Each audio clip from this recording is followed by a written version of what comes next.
what if hackers are already inside your network right now? Spoofing attacks let cyber criminals impersonate trusted devices, and they're silently stealing your data as we speak. In this video, I'll expose the 4 most dangerous identity theft attacks, including one that even bypasses firewalls, and show you exactly how to stop them. Watch now before your network becomes the next victim.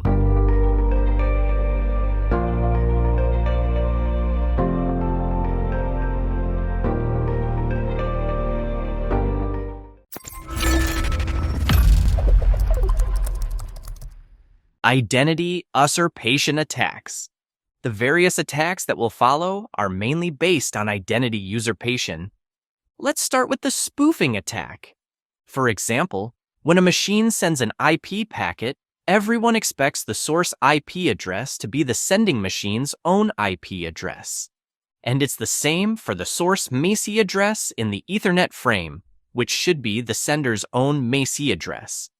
And it's the same thing for services such as DHCP or DNS. For example, if a PC sends a DHCP or DNS request, well, that same PC will expect to receive a response from a DHCP or DNS server, which would be legitimate and trusted. Because addresses and services tend to be implicitly trusted, that's why spoofing attacks focus on vulnerability. That is to say, they will replace the expected values with falsified values. In the example, the attacker sends a packet with a spoofed source IP address instead of their own address. When the target receives these packets, it sends the return traffic to the spoofed address rather than the attacker's actual address. If the spoofed address exists, then an unsuspecting host with that address will receive the packet. And if the address doesn't exist, then the packet will be forwarded and then drop further down the network. An attacker could also send spoofed MACI addresses in order to falsify the lookup tables used by Layer 2 switches, or even falsify ARP tables used by routers. This type of attack also poses a problem on DHCP servers, because if the DHCP requests contain spoofed MAC addresses, then it will fill the IP allocation table of the DHCP server, leaving no room for other clients for normal use. Now, let's move on to denial of service attacks, which are also very common. In the normal operation of a business application, clients open connections to corporate servers to exchange information. That is, users open a web browser to the company's site, which has the effect of opening a TCP connection with the company. And it is at this point that exchanges can take place, or that a transaction can be made. So, if all users behave well, corporate servers should never be overloaded. This means that many transactions can take place without any problems.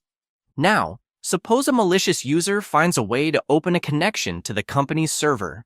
The TCP connection begins when the malicious user sends a SYN packet to the server, except that here, the source IP address is replaced with a fake one.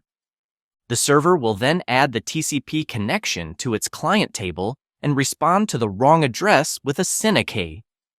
Since the fake address didn't ask for anything, there won't be an AKK response to complete this TCP 3-step handshake. This connection therefore remains incomplete in the server table until it expires and is deleted. During this time, the attacker can launch new fraudulent connections again until the server's connection table is full. This will block TCP connections from legitimate users who will no longer be able to initiate transactions for the company. When an attacker is able to exhaust system resources, well, all of these services become unavailable or crash. This is called a denial of service, DoS, attack, because it denies service to users. This type of attack can go even further, involving many systems that didn't ask for anything. In this case, the attacker will install a computer somewhere on the internet, which will control a set of other systems, infecting them with a malicious code or software. Each machine will then silently become a bot, which will function normally and wait for orders from the master computer. And when the time comes to start an attack, the controller will send a command to each bot, telling them to launch a denial-of-service attack against a target. This is called a distributed denial of service. DDoS attack, because the attack is distributed across a large number of bots, which floods or attacks the same target. Now we'll look at another type of attack that consists of forcing the target to process spoofed traffic so that it forwards it to a legitimate client. Based on the image, in this type of attack, the server is not the intended target. The goal is to get the server to mirror this exchange to the spoofed address, which is the target. This is called a reflection attack. The server that mirrors traffic to the target is called a reflector. The attacker can also send the spoofed packets to several reflectors, which would cause the target to receive multiple copies of the traffic. The main purpose of this type of attack is to consume bandwidth. We now turn to the man-in-the-middle attack. This attack consists of listening to the data that passes from one machine to another, avoiding detection. That is to say, the attacker places himself quietly in the middle of the communication path and passes himself through an intermediary of the two targets. This type of attack exploits the ARP table, which each host maintains to communicate with other hosts from their own local networks. Normally, if one host needs to send data to another, it looks for the destination host in its ARP table. If an entry is found, the Ethernet frame can then be sent directly to the destination MACI address. Otherwise, the sender must broadcast an ARP request, which contains the IP address of the destination, and they will have to wait for the recipient to respond with their own MAC address. We will now detail the process of the attack on the image. In step 1, the client broadcasts an ARP query to find out which MAC address is being used by the host that carries the IP 192.168.10. In step 2, the ARP request is sent as a broadcast to all hosts in the domain. This allows the attacker to receive this ARP request and prepare to exploit the information he has learned. Then, the real client, which carries the IP 192.168.0.10, will respond with its own ARP response and its real MAC address. And that's where all the finesse of this attack lies.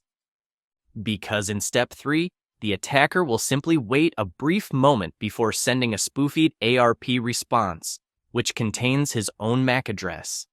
Therefore, the attacker's goal is to send the latest ARP response, with the goal that all other hosts update their ARP tables with the most recent information.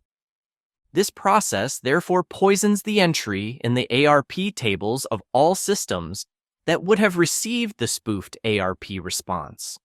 And like that, any infected system will blindly forward traffic to the attacker's MACI address, which is pretending to be the destination. In this type of hack, as soon as an attacker places himself between two hosts, he can listen to all the communications between these two hosts, and it can even modify the data that passes through. Here is the summary of spoofing attacks. When working on different types of spoofing attacks, remember that the attacker's main goal is to conceal their identity and deceive other systems in a malicious way.